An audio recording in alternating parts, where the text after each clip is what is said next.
بسم اللہ الرحمن الرحیم۔ السلام علیکم ورحمۃ اللہ وبرکاتہ۔ دوستو، آج کا جو عمل ہے یہ بہت زبردست ہے۔ یہ ہر قسم مرض قرض کے لیے ہے اور ہر قسم پریشانی کے لیے ہے، مالی پریشانی ہو اور اس طرح تجارتی پریشانی ہو، کاروباری کوئی پریشانی ہو، کوئی بھی مرض ہو، کوئی بھی قرض ہو، کوئی بھی پریشانی ہو، اس وظیفے کی وجہ سے اللہ جل شانہ دور فرمائیں گے۔ یہ سورہ فاتحہ کا وظیفہ ہے، اور سورہ فاتحہ کے بارے میں اللہ کے رسول نے فرمایا کہ یہ ہر مرض کا شفا ہے۔ اور یہ سورہ فاتحہ جس طرح ہر مرض کا شفا ہے، اس طرح ہر پریشانی کے لیے یہ اللہ جل شانہ یہ زبردست قسم کے قرآنی آیاتوں میں سے کچھ آیات اللہ جل شانہ نازل فرمائے۔ صحابہ کرام رضی اللہ تعالیٰ عنہ فرما رہے کہ ہم جا رہے تھے ایک دفعہ کسی علاقے پہ، اس علاقے کے لوگ جمع ہوئے اور ان لوگوں نے ہمیں کہا کہ جو ہمارا سردار ہے وہ بہت بیمار ہے، اس پہ کوئی دم کر دو۔ ہم چلے گئے، سورہ فاتحہ پڑھ کے دم کر دیا، اللہ جل شانہ اس کو ٹھیک کر دیا۔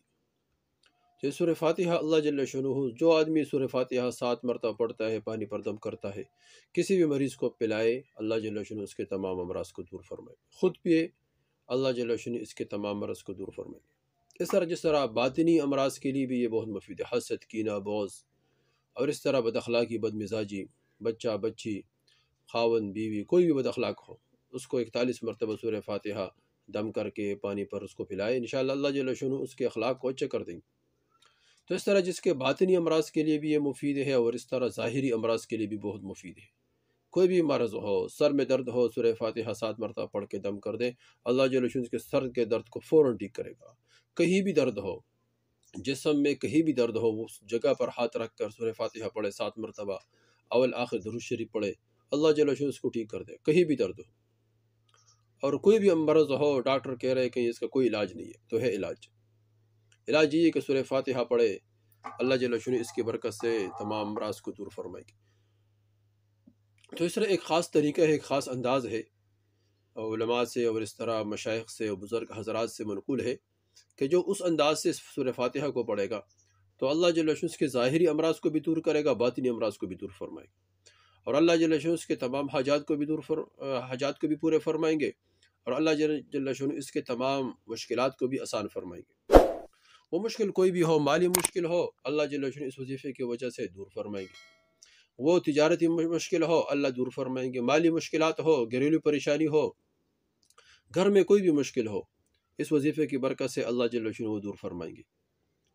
اور اس طرح کوئی تنگ آ گیا ہو فقر فاقہ سے، غربت سے، اور اس طرح تو اللہ جل شانہ اس وظیفے کی برکت سے اس فقر فاقے کو دور فرمائیں گے، اور اللہ جل شانہ انسان کے روزی کا بندوبست فرمائیں گے، اور اللہ اس کو وہاں سے روزی دے گا جہاں انسان کے وہم اور گمان بھی نہ ہو۔ دوستو، کون سا وظیفہ ہے، کس طریقے سے پڑھنا ہے؟ دوستو، وظیفہ یہ ہے کہ ہم فجر کی نماز سنت ادا کریں، پھر سنتوں کے بعد 41 مرتبہ سورہ فاتحہ پڑھے، اس انداز سے، اس طرح پڑھے، بسم اللہ الرحمن الرحیم الحمد للہ رب العالمین، یہ طریقہ اختیار کریں۔ بسم اللہ الرحمن الرحیم الحمد للہ رب العالمین، آخر تک سورہ فاتحہ کو مکمل کریں۔ اس طریقے سے 41 مرتبہ پڑھیں، اول میں 11 مرتبہ درود شریف پڑھے، آخر میں پھر 11 مرتبہ درود شریف پڑھے۔ اس کے بعد اس پانی کو کسی پانی پر دم کر دے، مریض کو پلائے، اور اگر کوئی حاجت ہو، کوئی ضرورت ہو، کوئی مشکل ہو، کوئی پریشانی ہے، مالی پریشانی ہے، تجارتی پریشانی ہے، گھریلو پریشانی ہے، تو اس کے بعد دعا مانگے۔ انشاءاللہ اس کے ذریعے سے یہ عمل 41 مرتبہ کرنا ہے اور 41 دن کرنا ہے۔ اس طرح یہ وظیفہ 41 دن اور 41 مرتبہ کرے، انشاءاللہ اس کے ذریعے سے اللہ جل شانہ تمام ضروریات حاجات غیبی خزانوں سے پورے فرمائیں گے۔ خود کرے، آگے شیئر کرے۔ والسلام۔